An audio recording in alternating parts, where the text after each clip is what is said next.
Oh, baloney. The whole thing always gets back to drugs.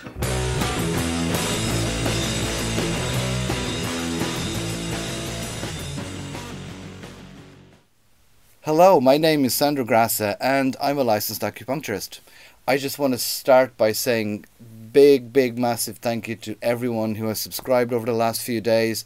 We've put a message out there trying to get people just to raise a little bit of awareness to really, I know you've all loved the videos because we can see it by the amount of views that we get, but we just want to make sure that the subscribers hit the minimum that YouTube are requiring, because we want to turn this channel into having that opportunity of actually having live conversations with you guys. So the challenge is out there. We'll see, you know, it all depends on you guys sharing the message and everything. So we thank you for everyone has signed. We are 1/4 of the way out there, so it's just keep fingers crossed and see what happens the next few weeks. Thank you so much for the feedback on last week's video with Dave Shipsey. We were away this weekend with Nava Carmen. We were at our course over in the UK, so it's all going amazing, and I hope that everyone who signed up for the course at a Northern College in York really enjoys it, because it has been amazing and we're learning so much. So thank you, Nava. Thank you for using our vlog, for sharing the news that the course was going to become available, and I'm glad that it's sold out, and I'm so delighted for you, and best of luck with the course in the Northern College.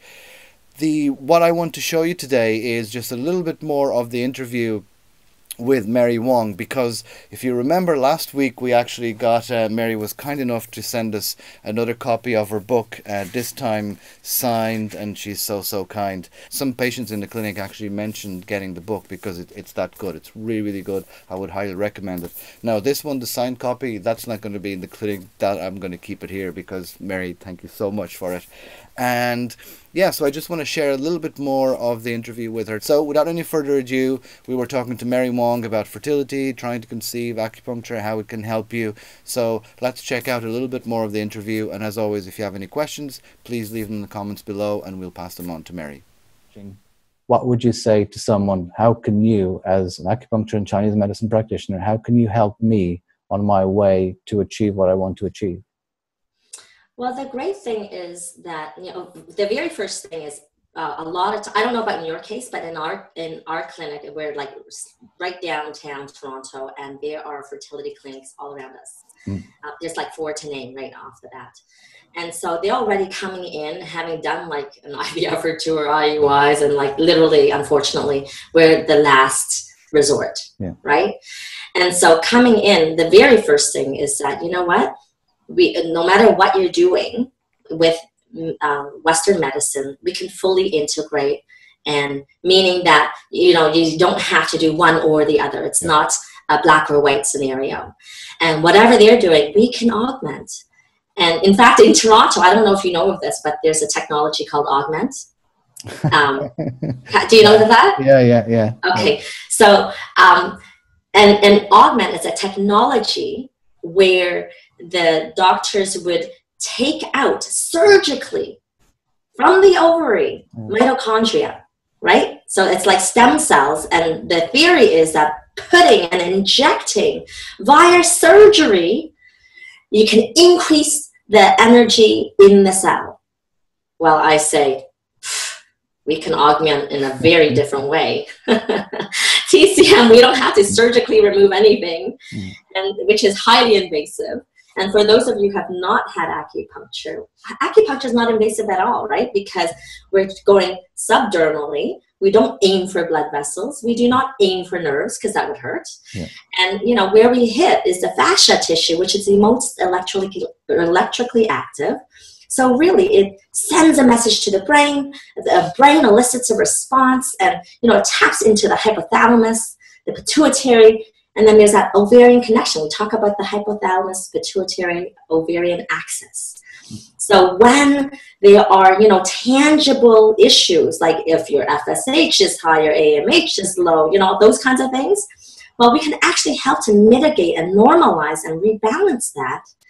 And, you know, unfortunately, research is science-based. And so there's not enough clinical evidence, because research is like, you have to do the double-blind, you know, placebo, blah, blah, blah, you know, randomized trials. And as you say, our art of medicine is really treating the individual, and with different points, with different kinds of lifestyle changes. So to try to use research where you can only do a standardized thing, it's difficult. But thankfully, you know, we are doing it in that because we want to have that acceptance in Western science. I think it's great.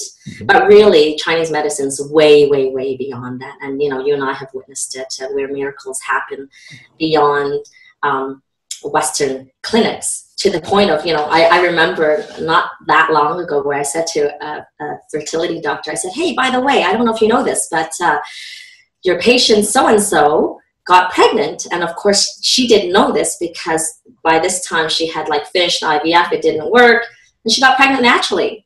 And her response was, well, you know, it happens. It's completely discounted. So really, it's like so going back to our strength is that, you know, we treat you as a whole human being, and there is wonder and the capacity to heal beyond just physical surgery, physical drugs. Yeah, absolutely. One of the things that I normally say to people when that comes up in the in either in the clinic or at talks, and I can see that in the room, there's like, you know, when you mention that the body heals itself, there's always going to be a few people saying, not really, like, what does that mean? And I always say, well, I don't know. What does it mean that if you break a bone, and providing the fracture is not exposed, but then what do you do, you know, medically to actually heal that bone? Other than just put it together as close together as possible, and the body will heal itself. Absolutely. You know, if you get a cut in your skin, how exactly, you know, if it's too deep or if it's too, you know, you put it together, but how does that heal? The body's going to heal itself. So it's not really a concept that it's that lula at all. So it's giving the body as much of a chance as possible. And I think that we really have that little bit extra that we can give to help. And I'm all for helping the Western medicine and the clinics as well. So I totally yes, absolutely. Well, you know, to add to that, sorry, I hope I'm not cutting you off too much. Before I lose my thought, I'm just adding this in. You know, so if someone is curious and coming in, and guess what? They're like in their last resort anyhow. What's the worst case scenario? It does nothing. The one thing we know, Chinese medicine is very safe. It's been clinically proven. I mean, it's been around for thousands of years. The worst case scenario is it does nothing. And in fact, when people come in, I actually promise nothing. That is what I say. I promise you nothing. But I've been around a lot. Listen, if people did not get pregnant around me, I would probably be depressed and I would probably quit my job. And, you know, we witness this day in, day out, miracles of life. And, you know, it may not be spontaneous. And, you know, when we look at creating balance in one's life and having one spontaneously conceived, that's pretty darn awesome. And I'm not going to say that this art is omnipotent. And in fact, I would say no system of medicine is omnipotent, meaning all powerful. And however, there are cases where we do see that, yes, it works for them and that's all they need, right? And so it's totally fine to integrate because, you know, for example, if a person has a fibroid that is 12 inches large, I'm not going to say, I'm going to get rid of it for you. I just won't. I don't know if you do, but I don't. Because it's too big. It's been there for too long. It's a recalcitrant. And, you know, you want to be pregnant yesterday. So guess what? The option, and a good option, is a surgical procedure. And we can help prepare you for that. And we can certainly help you post-surgically to help you recover. How great is that? A team. Absolutely. Oh, baloney. The whole thing always gets back to drugs.